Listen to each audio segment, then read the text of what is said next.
Olá, gente, amigos da ABS, boa noite.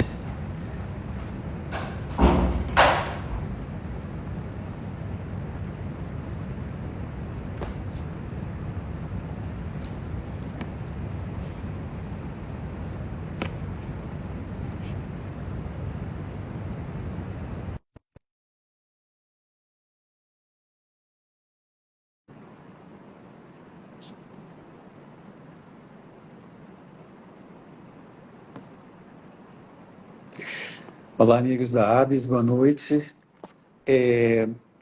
Nós estamos começando mais uma live. Infelizmente, a gente iria fazer a live pelo, pelo Instagram, pelo YouTube, mas por um problema técnico, infelizmente, nós vamos fazer por aqui mesmo. Nós estamos aguardando a professora Maria das Graças entrar para a gente começar a nossa live. Estamos aguardando a professora Maria das Graças.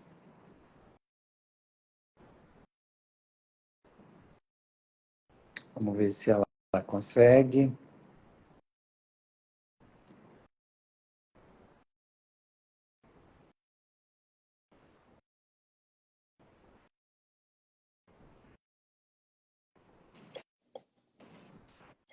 Cá estou eu. Oi, Maria.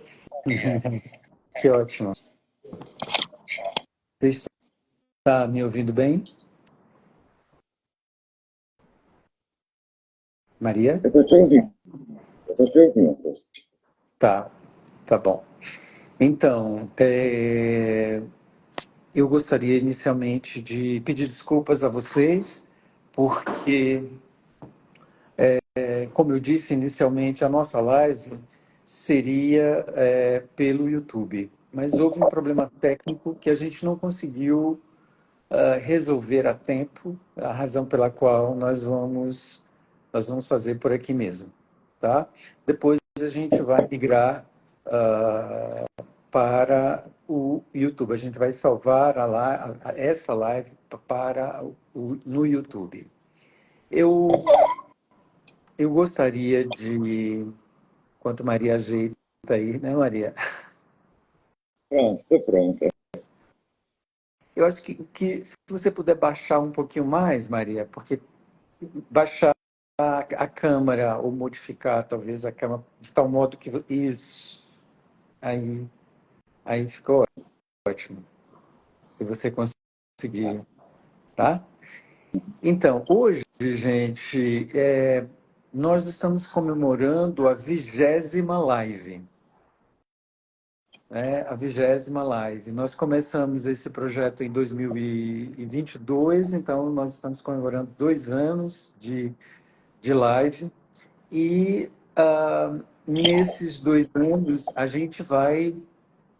vocês podem reassistir, né, revisitar todas essas 20 lives que hoje se completam no nosso canal do YouTube que a gente está lançando hoje. Graças aos esforços da professora Lília, nossa diretora de comunicação, a quem vivamente agradeço. E nós também estamos comemorando os 10 anos da ABES, da Associação Brasileira de Estudos do Século XVIII. Então, eu gostaria de falar um pouquinho sobre a ABES, os nossos projetos. Gostaria de, rapidamente, antes de eu passar a palavra para a professora Maria das Graças, né? Então, nesses 10 anos, a gente tem muita coisa para comemorar, porque uma vez que o nosso objetivo, o objetivo da ABS, é fortalecer a comunidade do século XVIII aqui no Brasil, né? É aglutinar, divulgar a sua produção, adensar o debate sobre o século XVIII enquanto comunidade, enquanto associação. Então, tenho a impressão que esses 10 anos a gente pode comemorar e é, esse evento de hoje, particularmente, né, quer marcar isso, quer comemorar esses 10 anos. E razão pela qual nós convidamos a professora Maria das Graças, que é a nossa diretora, né, é a nossa presidente emérita, assim, atuante, né? E com isso, antes de passar a palavra, insisto sobre isso, nesses 10 anos nós temos mensalmente feito um boletim no qual nós divulgamos todas as pesquisas, livros, colóquios, seminários, defesa de tese, nós divulgamos tudo aquilo que os nossos associados estão participando, né? Como nós tivemos 2 finalistas no prêmio da dois dos nossos diretores foram finalistas no prêmio da qual é o nome do prêmio no prêmio Jabuti. dos prêmios Jabuti, exatamente, me fugiu o nome, né? A professora Lili e a professora Isabel Limonge. Então, nós divulgamos o trabalho dos nossos associados. Nós, nesse período, nós buscamos, sobretudo, né, fortalecer, aglutinar todas as nossas pesquisas e aquilo que ah, é um foco fundamental, é uma preocupação especial com os jovens pesquisadores, né? Então, nós seguimos uma orientação da Sociedade Internacional de Estudos do Século XVIII, a qual a nossa associação é afiliada, e a CIEDES tem anualmente promovido um seminário de jovens pesquisadores, e nos últimos 5 anos, pelo menos, nós temos tido presença de nossos jovens pesquisadores neste evento. E não é só a participação, mas é também a publicação, é a produção, ou seja, nós estamos em diálogo constante com colegas de outras associações, né, do mundo todo. A CIEDS, a Sociedade Internacional de Estudos do Século XVIII, ela completou 60 anos esse ano, ela está em todos os continentes, então nós temos esse diálogo, né, com esses colegas da Sociedade Internacional, né? E com isso só nos fortalece, né, esse diálogo com as outras associações, esse diálogo, né, com a comunidade internacional é extremamente importante para as nossas pesquisas, para a nossa produção local, né? Eu penso que isso é extremamente importante. E terceiro aspecto que eu gostaria de acentuar é que nós estamos, esse mês de setembro, é o mês em que nós abrimos a janela para a gente renovar os membros associados, né? E a gente receber novos associados esse mês de setembro. E nós estamos com uma promoção, quem se filiar até o dia 30, né? A filiação, gente, ela é anual. Então, passado um ano, se você não paga a mensalidade, anuidade, né? E aí seu nome acaba sendo excluído, né? O que é uma lástima para a gente. Então, a gente gostaria de que quem é veterano faça sua renovação, né? Até o dia 30, até segunda-feira, são R$ 150 quem é doutor, R$ 100 quem é mestrando ou doutorando, e você passa a receber os nossos e-mails, passa a receber as nossas atividades, a gente divulga suas pesquisas, a gente divulga os seus eventos e assim a gente vai fortalecendo a comunidade sobre o século XVIII aqui no Brasil. Então, por favor, insisto, sejam todos bem-vindos, os novos e os veteranos. Espero continuar, né, com a presença de vocês, continuar com o esforço de vocês, no sentido de nos ajudar a fazer uma ABS, né, forte, consistente, para a gente seguir em frente, ter novos projetos, promover novos novos eventos, né? Esse ano, só para finalizar, nós fizemos o primeiro concurso de teses sobre o século XVIII. Nós já fizemos lives sobre o vencedor e aqueles classificados. Nós estamos com o edital aberto também para um novo dossiê que vai sair numa revista Atualizar 2 para o próximo ano. Então, nós temos vários outros projetos. E essa mensalidade é a única fonte de manutenção que nós temos. É para a gente pagar o contador, manutenção do site e promover esses eventos menores. Nós somos ainda uma associação pequena, então nós não financiamos passagem para participação de evento. Isso não está no nosso horizonte por enquanto, justamente porque nós só temos essa fonte de financiamento. Então, é para isso que a gente aceita de bom grado, né, essa colaboração, dessa anuidade. Parte desse dinheiro também a gente paga anuidade à CIET, a Sociedade Internacional, que a gente é obrigado a fazer isso, e a outra parte é para os nossos gastos da manutenção da associação. Então, eu agradeço imensamente todos os diretores que passaram, as duas primeiras gestões, as duas primeiras diretorias, né, que estiveram aqui. Agradeço a atual diretoria, os meus colegas e amigos que fazem parte. Assim, vou citar especialmente a professora Lilian, que é a nossa diretora de comunicação, porque eu estou em contato com ela, eu acho que às vezes eu excedo em trabalho, divido muito trabalho com ela, mas é uma alegria fazer esse trabalho e quando eu vejo que as coisas funcionam e que os eventos, os nossos eventos, têm a participação dos nossos alunos, dos nossos orientandos, dos nossos colegas e amigos, então isso para a gente é uma felicidade. Então, parabéns aos colegas todos que fazem parte da associação, muito obrigado a todos que estão conosco e vão continuar, né, nessa jornada.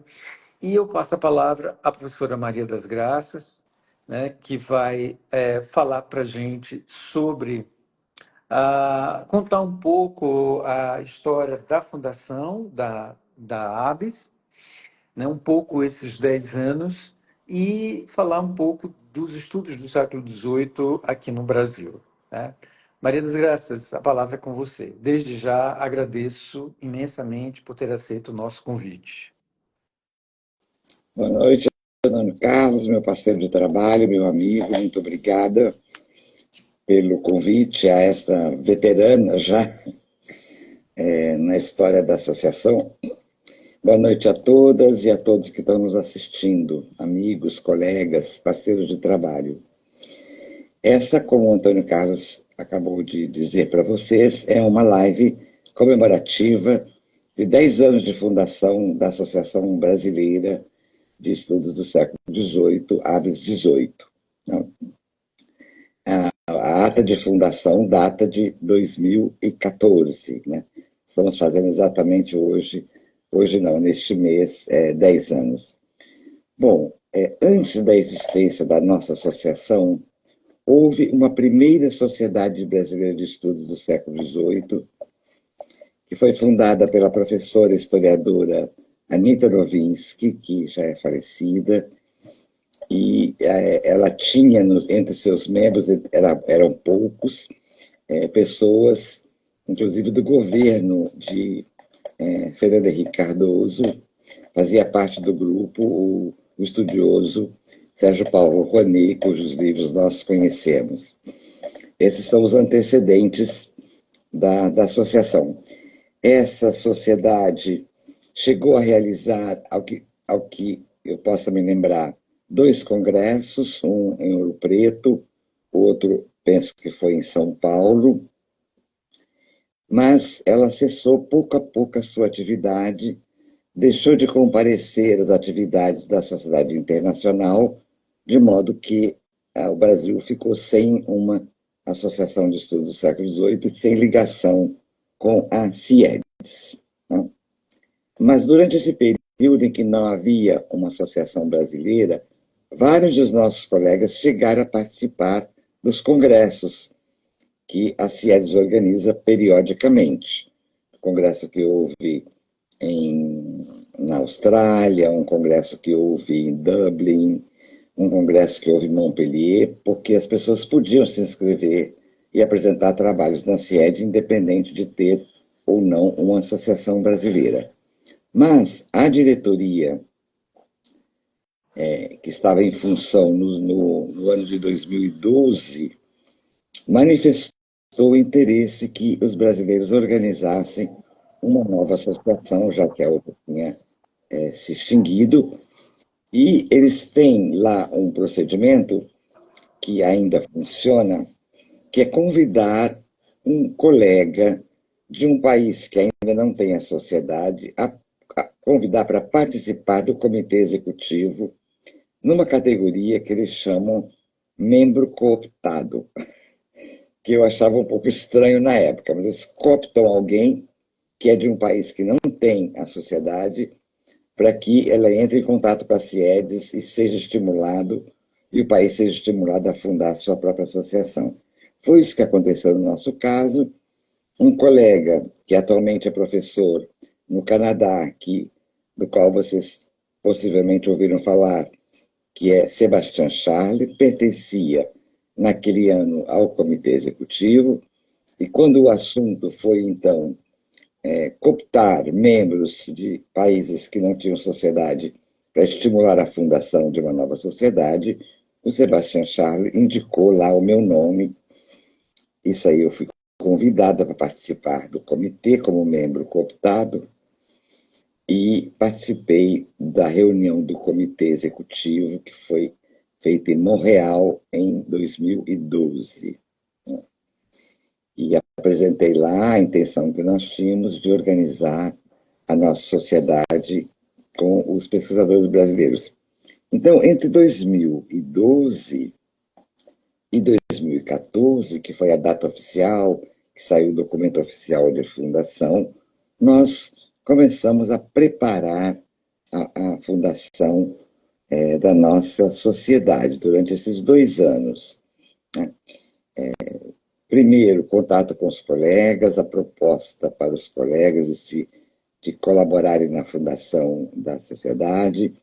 Em seguida, toda a parte formal, porque é uma sociedade registrada como uma sociedade sem fins lucrativos, há uma porção de expedientes e iniciativas administrativas, para não dizer burocráticas, que são exigidas para a formação da sociedade. Então, durante esse período, nós nos preparamos e, durante 2 anos, trabalhamos nisso, de modo que, em 14, a sociedade foi fundada, uma diretoria foi eleita, e, desde então, nós já realizamos 2 congressos e há um terceiro congresso previsto para daqui a um tempo. Na verdade, eu queria também dizer que os estudos sobre o século XVIII no Brasil existem há muito tempo. Né? No direito sempre se estudou o século XVIII, na história também. Na filosofia houve uma espécie de fortalecimento dos estudos do século XVIII com os trabalhos dos nossos mestres, de todos nós, Bento Prado Júnior e Luiz Roberto Salinas Fortes.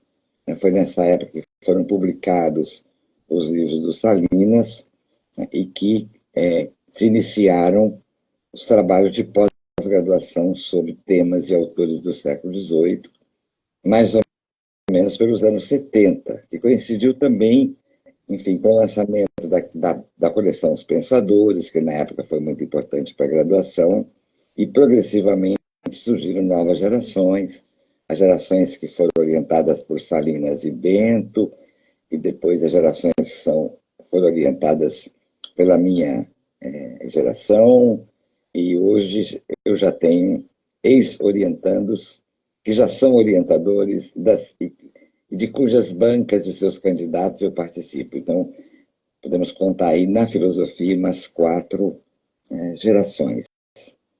Mas, embora ela tenha sido fundada sobretudo por pesquisadores de filosofia, o perfil da sociedade é um perfil interdisciplinar. Nós estamos fazendo um esforço nos últimos anos para convidar colegas da história, da geografia, da história das ciências, das artes, da literatura, para que se associem, de modo que a gente tenha uma associação que reúna todas essas áreas, mais de humanidades, mas também das ciências, para fazermos um trabalho conjunto que, enfim, que faça a conexão e que crie o vínculo entre os estudos do século XVIII, seja o iluminismo europeu, seja a questão das luzes no Brasil, seja os temas que perpassavam a cultura da época na Europa e também nas colônias, na época ainda antes da independência, de tal modo que a gente tenha uma espécie de horizonte amplo de estudos que possa acolher, estimular, desenvolver estudos sobre temas e autores do século XVIII em todas essas áreas. Nós temos, inclusive, atualmente médico, um associado que é médico, a história da ciência também. Então, nós estamos, pouco a pouco, alargando o leque das áreas de atuação, à medida que novos associados se interessam por se filiar e participar das nossas atividades. Eu, na verdade, fiquei na presidência da associação desde a fundação por 2 gestões, e ao final delas nós fizemos uma nova eleição. O presidente atual é o professor Antônio Carlos, que acabou de falar, com uma equipe jovem, muito empenhada, muito comprometida com o trabalho, com as atividades da professora Lili na comunicação, que tem sido uma novidade para nós muito grande. De fato, que eu penso mesmo que essa gestão que dirige, que preside atualmente a sociedade, é uma gestão muito criativa, que tem projetos de várias naturezas, prêmios, publicações, eventos, enfim. Eu penso que a gente está numa fase muito rica da nossa associação e que isso vai fortalecê-la muito e também vai, enfim, nos dar prestígio junto à CIEDS, que eles também têm muito interesse na associação brasileira. Né? Eu penso que, quanto à associação, é isso que eu teria a dizer. Não sei, Antônio Carlos, se você queria que eu acrescentasse alguma coisa a respeito da nossa associação. Não, eu acho que você conseguiu apresentar bem, né, os aspectos gerais.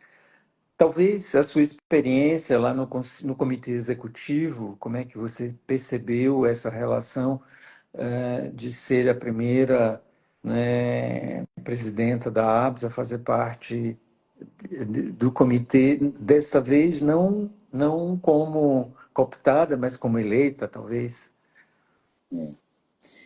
Então, depois da minha gestão como membro cooptado, houve eleições para membros efetivos e eu fui eleita e fiquei, portanto, mais 2 anos no comitê.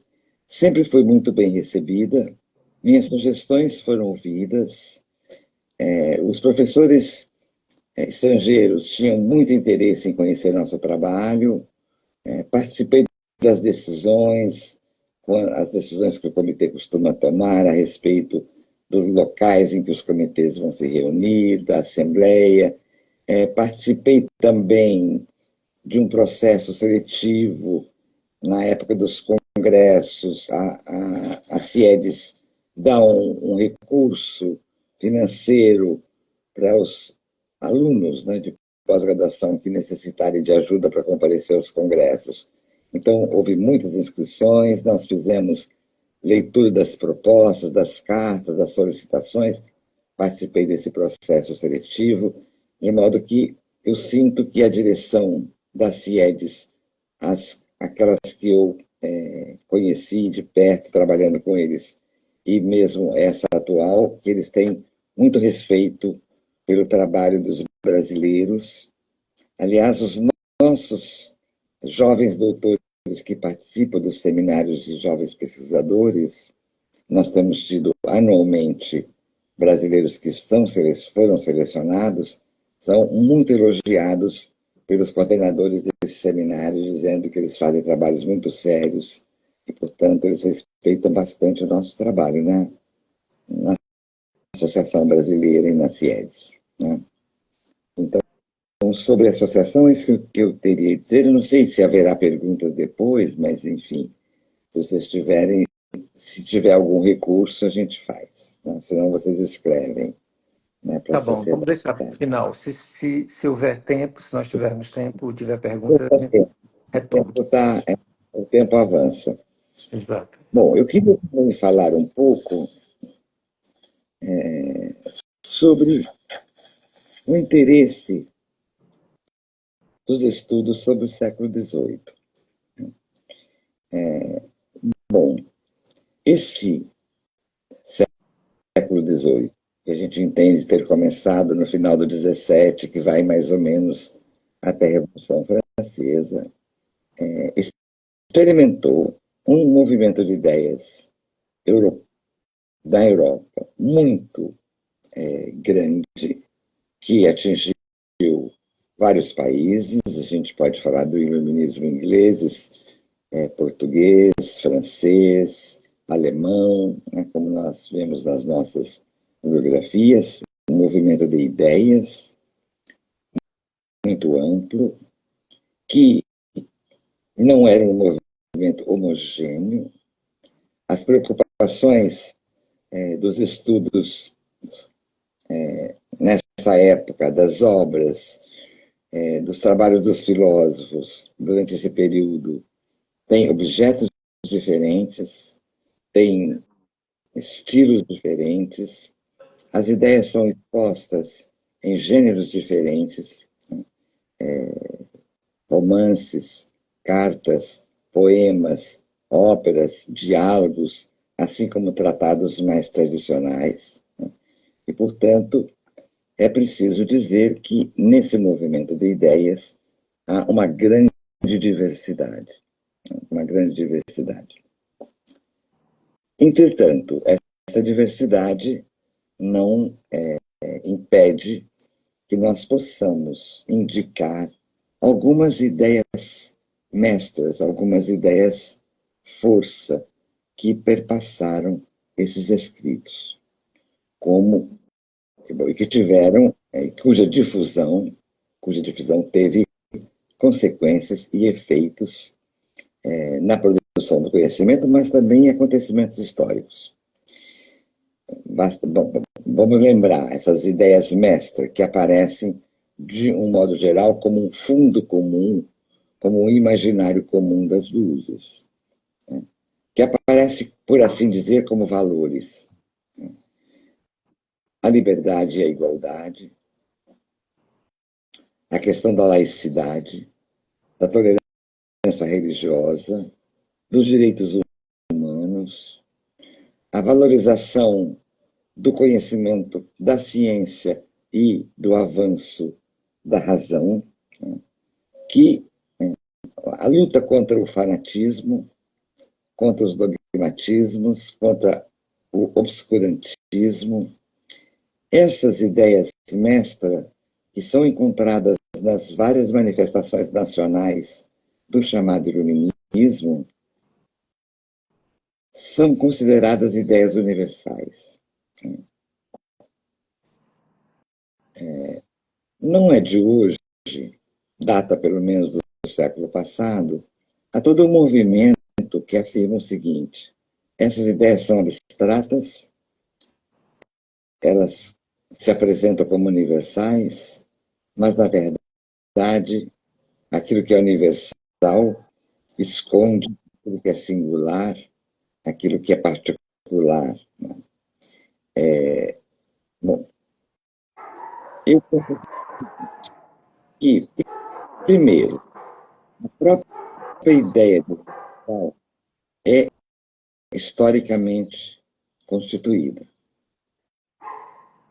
Ela não é uma ideia absoluta, é uma ideia que foi constituída durante a história. e durante os acontecimentos históricos. E, portanto, se você tivesse que perguntar o que é universal para um romano, certamente será muito diferente de se perguntar o que é universal para um francês do século XVIII, né? E é diferente perguntar o que é universal para nós aqui hoje em dia. Isso é o primeiro ponto. A própria ideia de universal é historicamente constituída. A segunda ideia é que, embora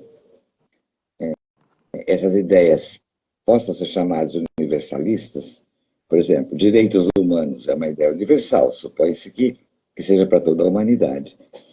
De outro lado, é verdade, é certo, que os filósofos das luzes também se preocuparam, se ocuparam e escreveram sobre as particularidades e as singularidades de cada povo, né? Lembrando, por exemplo, Montesquieu, que é um dos mais atentos à questão da particularidade de cada povo, seus costumes, o espírito de um povo, o gênio de um povo, como algo muito singular, né? O próprio Voltaire, que é considerado o grande universalista, no seu livro Ensaio sobre os Costumes, ele repassa, na sua descrição, ele repassa os povos conhecidos na época, todos, começando pela China, passa pela Europa, pelo Oriente Médio. Também há capítulos sobre os povos da África, há capítulos sobre os povos indígenas das Américas. O livro dele, aliás, se chama Ensaio sobre os Costumes e o Espírito das Nações. Se nós tomarmos Rousseau, por exemplo, no contrato social, ele é muito atento à particularidade de cada nação na escolha da lei e da forma de governo que seja adequada ao espírito de cada povo. E, portanto,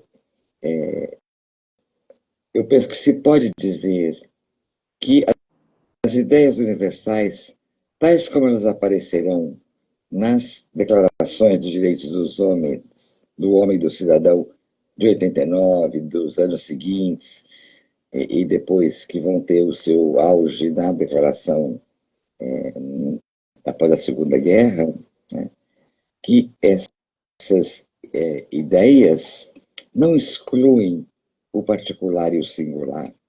Você pode pensar numa, que essas ideias não, universais não excluem o particular, o primeiro ponto. E o segundo ponto, né, populações que são minorias ou populações que são maioria, mas que são oprimidas, porque nem sempre são as minorias. Populações que estariam à margem dessa experiência da igualdade, da liberdade, dos direitos humanos, em nome mesmo dessas noções universais, que eles reivindicam a atenção das políticas públicas, que eles reivindicam a igualdade, a liberdade, a laicidade, os direitos. Portanto, não se trata aqui de dizer vamos abandonar esses universais que são falsos, abstratos. Na verdade, eles ignoram, desconhecem grupos e populações que não têm acesso a essas experiências da igualdade, da liberdade, dos direitos humanos. Não se trata disso de modo algum. Eu penso que, sim, há valores universais. Não significa que esses valores, que são prezados enquanto valores, estejam, enfim, estejam acessíveis a toda a humanidade. A ideia de humanidade também é uma ideia universal, né? Não significa que sejam acessíveis a todos, mas é em nome dessas noções universais que nós reivindicamos essas experiências da igualdade, da liberdade, da laicidade, dos direitos humanos. Em nome de que nós pediríamos ou reivindicaríamos essas qualidades, por assim dizer, ou esses direitos, a não ser em nome de uma igualdade para toda a humanidade, de uma laicidade para todos os estados, do direito para cada humano. Não é que haja uma contradição nessas ideias. O que é contraditório não são as noções. O que é contraditório é a própria história. É a própria história que é contraditória. Se diz, bom, todos os homens são iguais, mas a Europa pratica a escravidão dos povos africanos na América, não é na frase todos os homens iguais que está a contradição. A contradição está na própria experiência histórica, que é contraditória. Portanto, eu penso que não se trata de abolir as ideias universais. Primeiro, porque a própria ideia universal é constituída historicamente. Segundo, porque essas ideias que foram as ideias força das experiências do iluminismo na Europa e nas Américas, essas ideias são uma espécie de referência a partir da qual, ou referências, a partir das quais você avalia o que acontece na história, elas constituem referência para as lutas históricas pela liberdade, pela igualdade, pelo direito, e que, portanto, não há uma oposição inevitável, não há uma contradição inevitável entre o particular e o singular, ou o particular, o singular e os universais. Portanto, eu penso que essas ideias, esses valores, são muito atuais. Nós estamos longe de viver em sociedades igualitárias. Há desigualdade nas cidades, centro-periferia, há desigualdade entre os países, há desigualdade econômica, política por toda parte, e a gente só pode lutar contra a desigualdade em nome da igualdade. Né? Nós sabemos que muitos povos, muitas populações não têm acesso a direitos básicos, moradia, alimentação, educação, saúde. Né? E é em nome do direito a ter isso, essa ideia do iluminismo, que nós podemos nos organizar para modificar essas situações. Né?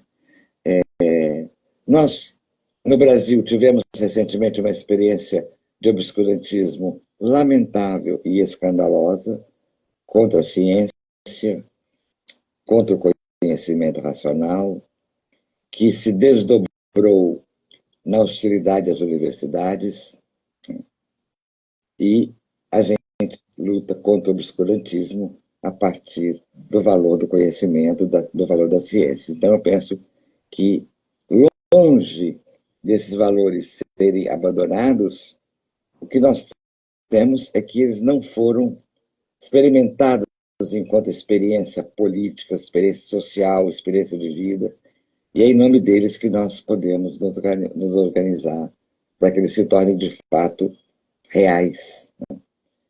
Um pouco sobre esse caráter de pluralidade das luzes, a questão do universal e a questão das singularidades, é que eu penso que vale a pena voltar aos estudos do passado, porque as questões que estavam lá ainda são nossas, e elas podem nos inspirar. Isso do ponto de vista da pergunta, por que estudar o 18 ainda hoje? Bom, primeiro que é preciso estudar, sim, o passado. O Lavoisier, no discurso da servidão voluntária, ele descreve o sábio como alguém que olha para trás e olha para frente. Tem que olhar para trás e tem que olhar para frente. Então, sejamos como o sábio do Lavoisier. Eu acho que é isso que eu teria a dizer, Antônio Carlos. Não sei se ainda temos mais tempo. Nós temos um tempinho ainda. Temos. Temos, é. Então, nós podemos abrir para perguntas, se, se alguém, né, temos várias pessoas aí nos assistindo. Eu imagino que também teria. A gente não teve tempo de comunicar, porque as pessoas possivelmente estejam ou foram inicialmente lá no canal do YouTube, mas É, certamente elas vão entender e elas poderão assistir, porque depois esse vídeo vai lá para o canal do YouTube, né? uhum. Mas eu queria, enquanto ninguém faz pergunta, Maria, eu gostaria de ouvir você mais sobre esse ponto. O que você acabou de dizer é que é um enorme desafio a gente trabalhar essa relação entre o universal e o particular no século XVIII, né? É um enorme desafio.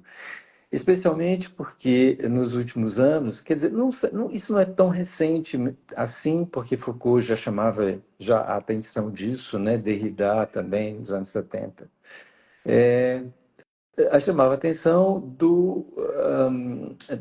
de que o pensamento europeu deu muita importância, deu voz aos europeus, e isso acarretou uma ausência de voz dos povos colonizados, né? Como e recentemente a gente vê cada vez mais essa relação entre uma leitura europeia e uma leitura que exclui a Europa se acentuar, né? É a chamada nós estamos vivendo uma época de cancelamentos, né? Então é um tipo de leitura que quer excluir completamente o outro, por vezes caindo no mesmo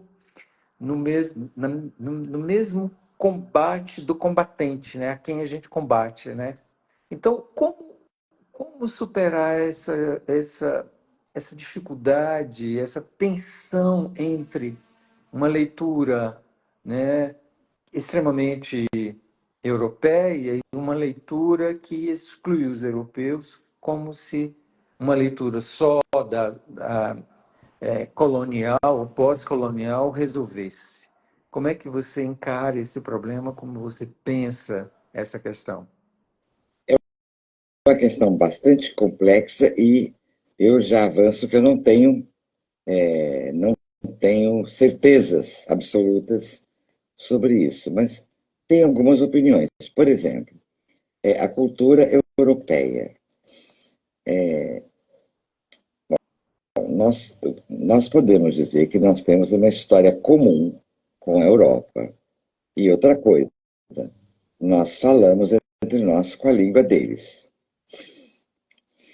Então, isso já é um primeiro ponto, porque a língua é o mundo. O nosso vocabulário é um vocabulário criado na Europa.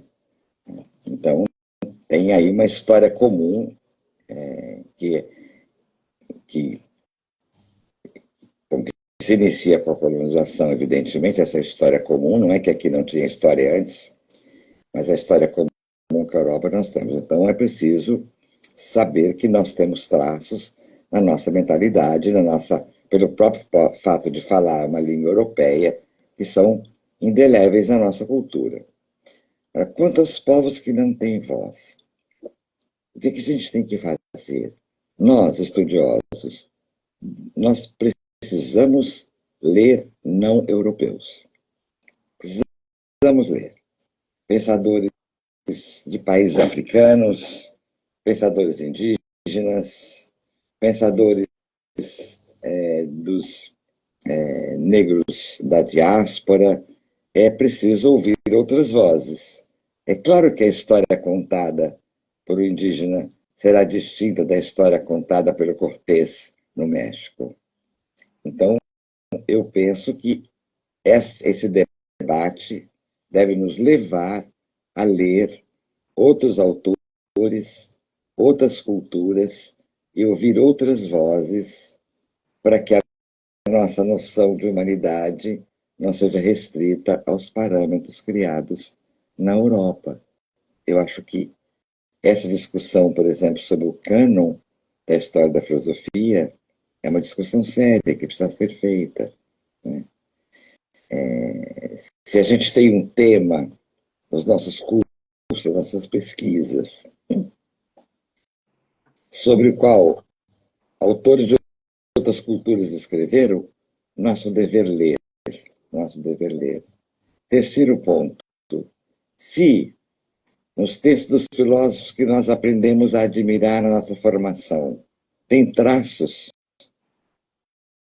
de eurocentrismo, traços de hierarquização de raças, traços de misoginia, nós não devemos ter medo de indicar. Não devemos ter medo de indicar, né? Se a leitura da Sofia, do Emílio de Rousseau, nos incomoda, incomoda mesmo, e devemos aceitar que está lá escrito isso. Isso não nos deve levar a não ler mais o segundo discurso da desigualdade, por exemplo, né? Então, nós não devemos ter medo de indicar, de assinalar, de mostrar aqui tem preconceito eurocêntrico na escrita desse filósofo, né? Sem deixar de ler aquilo que da obra dele nos dá a pensar ainda sobre o nosso mundo. Então tem que ter uma atitude, nós temos que ter uma atitude aberta desse ponto de vista. Não, não se trata de modo algum de cancelar. Na filosofia é impossível, como é que você vai filosofar sem ter lido os filósofos? Né? Mas não, agora, há filósofos, há livros atualmente de autores africanos de filosofia, há livros de autores indígenas, que é filosofia, A Queda do Céu, do Davi Copenhague, né? Então, nós precisamos abrir os olhos para essas outras visões, né? E abrir os nossos ouvidos para outras vozes, né? Ao invés de ficar discutindo se cancela, se não cancela. É claro que a gente tem que ler ouvir as outras vozes, é a minha opinião, né? E não ter medo de mostrar onde é que o filósofo cedeu aos preconceitos do seu tempo.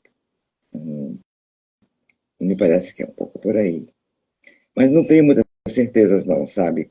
Eu que já tenho já idade, já fiquei anos a fio lendo o século XVIII,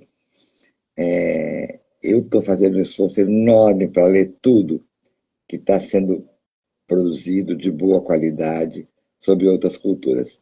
Eu confesso que eu não dou conta. Não dou conta nem do que os alunos e alunas estão lendo, mas eu estou fazendo um esforço de leitura, né?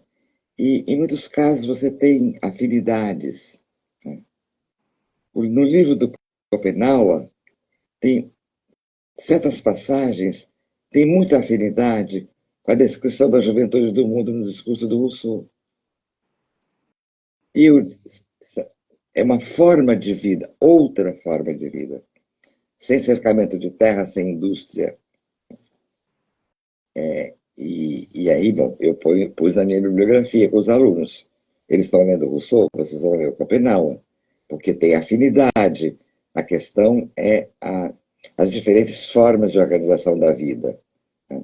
E quando Rousseau descreve a chamada juventude do mundo, a gente encontra algo muito parecido na forma de vida, nas formas de viver de comunidades indígenas no Brasil.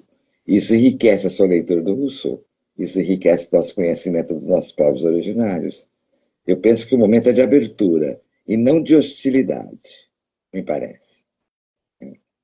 Eu concordo plenamente com você, Maria, porque, claro, nós não estamos querendo, né, abolir o, eh, o nosso panorama, né, filosófico, né?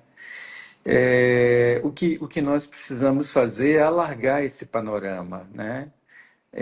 Ampliar, né, já que nós temos livros, bibliografia, nós produzimos muito material, né? Os últimos anos, várias leituras distintas de Rousseau, pesquisas sobre feminismo, sobre, enfim, diferentes temas que antes a gente não tinha, né? E como você está percebendo, vamos dizer, do ponto de vista desse amadurecimento da própria cultura brasileira, cultura filosófica brasileira. Nós temos também uma dificuldade também que é a de citação, né? Eu tenho a impressão que nós não citamos poucos brasileiros. Nós já temos também uma vasta bibliografia, mesmo dentro dessa ideia de filosofia clássica, né? E ainda assim nós pouco citamos, nós preferimos citar os europeus e nós não citamos tanto, né? Eu não sei a que se deve isso, essa ideia de que nós só devemos citar os originais e que os nossos comentadores aqui, como se não houvesse necessidade, não. A que você atribui isso, Maria? Na verdade. É espírito de colonizado. É espírito de colonizado. Era uma outra coisa também que eu me lembrei de falar. Assim, a que se deve esse movimento de novos atores, novas vozes, de crítica ao eurocentrismo, de crítica ao colonialismo? Não é que nós, de repente, tínhamos sido iluminados que alguma coisa estava errada e vamos no outro sentido. Não é isso, não. Na verdade, a questão das mulheres, a questão dos negros, a questão do LGBT, a questão dos indígenas, entra na pauta, que entra agora nas bibliografias, por causa de movimentos sociais. Não foi um milagre que isso aconteceu, que a academia de repente se converteu a novas vozes. Quem obteve isso foram os movimentos, foram as lutas que puseram em cena novos personagens. De uma certa forma, a universidade ela não diria forçada, mas enfim, ela é levada a abrir o seu panorama, o seu horizonte, o seu leque de interesses a partir de lutas. São as lutas que vêm primeiro. Depois é que elas chegam às pesquisas e à universidade, me parece que é isso. Né? E sem luta, os personagens não aparecem, eles permanecem ignorados, apagados, esquecidos, né? Num lado obscuro. Né? Então é isso, Antônio Carlos. Tá bom, Maria, muito obrigado. Tomás está aqui conosco e ele diz: acho que o iluminismo diz respeito à ideia de amadurecimento ou passagem para a maioridade, como diria Kant. Nesse sentido, repensar nossos preconceitos nos estudos é iluminista, né? É verdade, né? Ele tem razão. É, pensar nos próprios preconceitos. Então, Maria, nós estamos chegando no final, a gente já está caminhando para o final. Eu gostaria de te agradecer mais uma vez, gostaria de agradecer a todos que estão aqui, Tomás Kowalski, que foi o nosso primeiro secretário de comunicação, super eficiente. Gostaria de agradecer aos nossos amigos presentes aqui. Eu gostaria de pedir desculpas mais uma vez por esse problema técnico que aconteceu e que, infelizmente, impossibilitou da gente fazer a transmissão pelo YouTube, pelo canal do YouTube, mas em breve nós vamos resolver essa questão. Felizmente, nós temos esse canal que a gente vai continuar e depois ele será salvo lá no canal, junto com as outras 19 lives que nós tivemos esse mês. Portanto, essa noite foi uma noite de celebração, né, da 20ª live da nossa associação. Estamos comemorando os 10 primeiros anos de vida. Espero que a gente tenha vida longa, né, para a gente poder comemorar outros momentos, né, juntos, e que a nossa associação possa se fortalecer cada vez mais. Maria, a palavra é com você, nos últimos minutos. Eu agradeço muito ao Antônio Carlos, muito bem lembrado o nome do Tomás. Tá? No período de fundação da universidade, o Tomás Kawash foi uma peça fundamental. Sem ele, eu acho que a gente não teria conseguido montar uma sociedade organizada tal como ela está. Quero dar os parabéns para a presidência atual, que inovou muito e tem vários planos novos que interessam aos estudantes, e quero convidar a todos que se interessam por assuntos ligados à cultura do século XVIII que se aproximem ou se associem a Abril XVIII. É isso. Muito obrigado. Obrigado, Maria. Obrigado, gente, mais uma vez. E até a próxima. Até o próximo mês. Até a Tchau. próxima. Até. Tchau.